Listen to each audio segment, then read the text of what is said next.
When someone brings up a concern, do you start to blame them instead, or be sarcastic, or just shut down eventually? Does confrontation or even a sign of conflict make you uncomfortable? Do you feel this urge to protect yourself in these situations by being really defensive? Hi, this is Prachi. Let's talk about this. What is defensiveness? Gottman's define it as self-protection in the form of righteous indignation or innocent victimhood in an attempt to ward off a perceived attack.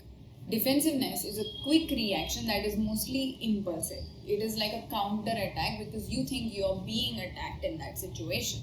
It is a coping strategy where we want to avoid the feelings of shame, guilt, hurt, sadness, anger, which are uncomfortable. We often want to be in control, and feeling these feelings gets really overwhelming. A complaint or a simple concern that someone brings up with us is perceived as criticism and an attack. We perceive someone giving us feedback or an opinion of them or a fact even that is about us, our intelligence, character, maybe our choices, our lifestyle as an attack on ourselves. It is also an attempt to run away from responsibility and taking accountability of our own actions. It is a protective mechanism to avoid, deflect, or deny something that is right in front of us.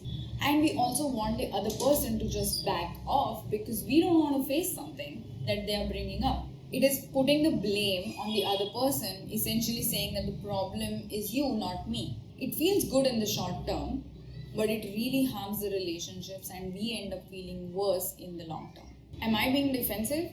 What are the signs? When we stop listening to the other person, we just abruptly end the conversation. Or we just walk away, slam the door, hang up the phone, or just completely shut down. We make excuses about whatever the other person is pointing out about us. We blame the other person for whatever they are bringing up that is related to us or the relationship. We may accuse the other person of doing the exact same thing that they are saying we are doing. We try to justify our actions and make excuses for our behavior. Bring up something in the past where the other person was wrong and just completely avoid talking about what the current issue is. Tell the other person that they shouldn't feel this way at all and basically dismiss not only what they are saying but also their feelings about the matter. It's hard to recognize when we are being defensive in the moment, but we can reflect on the things that we do when we show up in our relationships, be it personally or professionally. This way, we can understand and be aware of our own tendencies of behaving this way and being defensive. Why do we get defensive? What are the causes? It stems from avoidance of conflict, confrontation, hiding the truth, fearing rejection or failure. It is also a learned behavior where we at one point didn't have any other way to cope with something that was happening, and being defensive served us. We were protected because we were being defensive in that moment, and now it's just a learned behavior. That is how we respond in situations that have that kind of conflict or confrontation or something that makes us uncomfortable. We may have seen our parents or other people in our lives that have been influential also behave in this way, and that is also something that we can adapt. It is also a strategy where we don't have to face our own weaknesses or mistakes. Defensiveness can also feel like we are taking the power back and we are in control of the situation, while in reality, what we are feeling is hurt, angry, or shameful, or like a failure, or maybe we feel guilty. We also come at it from this feeling of not being wrong, and also someone cannot question us. How does defensiveness impact our life and relationships? Defensiveness is destructive. Avoiding addressing the issue at hand just keeps us stuck in the situation and we never reach any resolution. It's a vicious cycle of perpetual problems that just keep arising over and over again. So same kind of issues keep piling up, and even the smallest of things start being a bigger deal than they were, and therefore more fights happen and the tension is always there, and this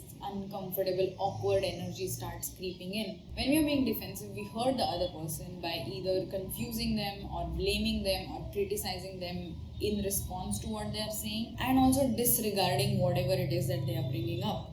We are completely avoiding any part that we play in the dynamic that we are in. Therefore, situations just never change and just end up getting worse and worse. We further feel resentful, hurt, there is contempt that creeps in, and we just don't get the desired result of peace or calm or just things being back to normal.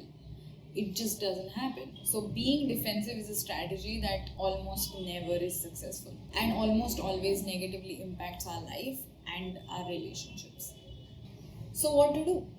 Self reflection and awareness is the first step. When we are aware of our own tendencies of being defensive, we can try to catch ourselves being defensive in a situation. It can be very hard, but the more and more you practice, you get better at it. Once we are able to catch ourselves, we can start taking responsibility of our own actions. We can start acknowledging the role we play in a dynamic and how that impacts and changes the dynamic for better and for worse. We need to be responsible for our words and our behavior. This is uncomfortable. So it's important to sit with it and feel the feelings that come up and validate them.